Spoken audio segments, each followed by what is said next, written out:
You thought you knew the world, but history always hides a twist. December 2013. Something strange happened.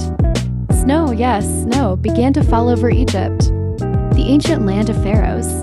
Blanketed in white, Cairo witnessed its first snowfall in over 100 years. Images flooded the internet.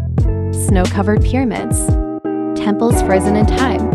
But were they real? Most were not. Digitally altered, staged, taken from theme parks far from Giza. Yet, the snowfall? It truly happened. Documented, confirmed, and for a moment, the desert froze. What caused it? A rare anomaly? Or something the Earth is trying to tell us? Some questions stay buried, just like the secrets beneath the sand. Want more stories they never taught you? Like, share, and subscribe.